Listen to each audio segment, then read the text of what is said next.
ತೇಜ್ ಪ್ರಭು ನ್ಯೂಸ್ಗೆ ಸ್ವಾಗತ. ಭಕ್ತರಿಂದ ಸಮಾಜಪೂರಕ ಚಟುವಟಿಕೆ ಘೋಡಗೇರಿ ಶ್ರೀ ಮಲ್ಲಯ್ಯ ಶ್ರೀ ಗುರುಗಳಿಗೆ ಅಭಿನಂದನೆ ಸಮಾರಂಭ. ಘೋಡಗೇರಿಯ ಗ್ರಾಮದ ಶ್ರೀ ಶಿವಾನಂದ ಮಠದ ಶ್ರೀ ಮಲ್ಲಯ್ಯ ಸ್ವಾಮೀಜಿಯವರ 68ನೇ ಹುಟ್ಟುಹಬ್ಬವನ್ನು ಸರಳವಾಗಿ ಭಕ್ತರು ಆಚರಿಸಿದರು. ಶಾಲು ಮಾಲೆಗಳ ಬದಲಾಗಿ ವಿದ್ಯಾರ್ಥಿಗಳಿಗೆ ಉಪಯೋಗವಾಗುವ ಶೈಕ್ಷಣಿಕ ಸಾಮಗ್ರಿಗಳು ನೀಡಿ ಹುಟ್ಟುಹಬ್ಬವನ್ನು ಸರಳವಾಗಿ ಆಚರಿಸಿದರು.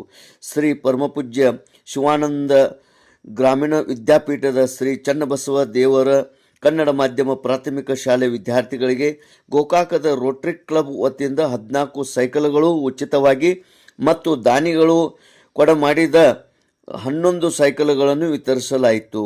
ಗೋಕಾಕ್ ರೋಟರಿ ಕ್ಲಬ್ ವತಿಯಿಂದ 50 ಬೆಂಚ್ಗಳನ್ನು ಶಾಲೆಗೆ ಉಚಿತವಾಗಿ ವಿತರಣೆ ಮಾಡಲಾಯಿತು. ಶ್ರೀ ಮಲ್ಲಯ್ಯ ಸ್ವಾಮೀಜಿಗಳು ಮಾತನಾಡಿ, ಹುಟ್ಟುಹಬ್ಬ ಆಚರಣೆಯನ್ನು ಪ್ರತಿಯೊಬ್ಬರು ಯಾವುದೇ ಆಡಂಬರ ಇಲ್ಲದೆ ಆಚರಣೆ ಮಾಡಿ ಸಮಾಜಮುಖಿ ಕಾರ್ಯ ಮಾಡಬೇಕು.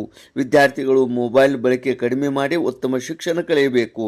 ಶಿಕ್ಷಕರು ಕೂಡ ಮಕ್ಕಳಿಗೆ ಉತ್ತಮ ಶಿಕ್ಷಣ ಕಲಿಸಿ ರಾಷ್ಟ್ರ ಕಟ್ಟುವ ಒಳ್ಳೆಯ ನಾಗರಿಕನಾಗಿ ಮಾಡಬೇಕು. ಲೋಕೋಪಯೋಗಿ ಸಚಿವ ಸನ್ಮಾನ್ಯ ಶ್ರೀ ಸತೀಶ್ ಜಾರಕಿಹೊಳಿ ಅವರ ವಿಶೇಷ ಪ್ರಯತ್ನದಿಂದ ಈ ಶಿಕ್ಷಣ ಸಂಸ್ಥೆಯ ಜಾಗ ಅಧಿಕೃತವಾಗಿದೆ ಎಂದು ಶ್ರೀ ಮಲ್ಲಯ್ಯ ಸ್ವಾಮೀಜಿಗಳು ಹೇಳಿದರು.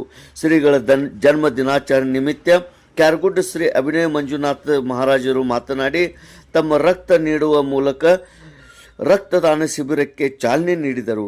ಇದೇ ಸಂದರ್ಭದಲ್ಲಿ ಕಾರ್ಯಕ್ರಮದಲ್ಲಿ ರಾಜ್ಯ ಯುವ ಕಾಂಗ್ರೆಸ್ ಪ್ರಧಾನ ಕಾರ್ಯದರ್ಶಿ ಯುವ ನಾಯಕ ರಾಹುಲ್ ಸತೀಶ್ ಜಾರಕಿಹೊಳಿ, ಹಿರಾ ಶುಗರ್ ಕಾರ್ಖಾನೆಯ ಅಧ್ಯಕ್ಷರು ಬಸವರಾಜ್ ಕಲ್ಲಟ್ಟಿ, ಅಶೋಕ್ ಚಂದಾಪಗೋಳ್, ಸಿದ್ದರಾಮ್ ಮುಗುಳಿ, ಗುರುನಾಥ್ ಕಡೇಲಿ, ಇಬ್ರಾಹಿಂ ಮುಕಾಶಿ, ಶಿವಾನಂದ ಮುಗುಳಿ, ಕಂದಾಯ ನಿರೀಕ್ಷಕ ಮಲ್ಲಿಕಾರ್ಜುನ್ ಸಾರಾಪುರಿ, ಗ್ರಾಮ ಆಡಳಿತ ಅಧಿಕಾರಿ ಬಸವರಾಜ್ ಚೌಗಲಾ, ಸಂತೋಷ್ ನಾಯ್ಕ್, ಪಿಡಿಒ ಮಲ್ಲಿಕಾರ್ಜುನ್ ಗುಡಿಸಿ, ಅರವಿಂದ್ ಕಾರ್ಚಿ ಹಾಗೂ ಶಾಲಾ ಮುಖ್ಯ ಶಿಕ್ಷಕ ಬಸವರಾಜ್ ಮಗ್ದೂಮ್, ಬೆಳವಿ ಗ್ರಾಮದ ಹಿರಿಯರಾದ ಚೊನ್ನಪ್ಪ ನಾಯ್ಕ್, ಅಜಿತ್ ಕುಮಾರ್ ನಾಯ್ಕ್, ಮಲ್ಲಪ್ಪ ನಾಯ್ಕ್, ಕೆಂಪಣ್ಣ ನಾಯ್ಕ್, ಶಿಕ್ಷಕ ಶಿಕ್ಷಕಿ ವೃಂದದವರು, ರೋಟರಿ ಕ್ಲಬ್ ಸಂಸ್ಥೆ ಅಧ್ಯಕ್ಷರು, ಪದಾಧಿಕಾರಿಗಳು, ವೈದ್ಯರು, ಭಕ್ತರು, ಶಾಲಾ ಸಿಬ್ಬಂದಿ ಮತ್ತು ವಿದ್ಯಾರ್ಥಿನಿಯರು ಪಾಲ್ಗೊಂಡಿದ್ದರು. ತೇಜ್ ಪ್ರಭು ನ್ಯೂಸ್, ಘೋಡಗೇರಿ.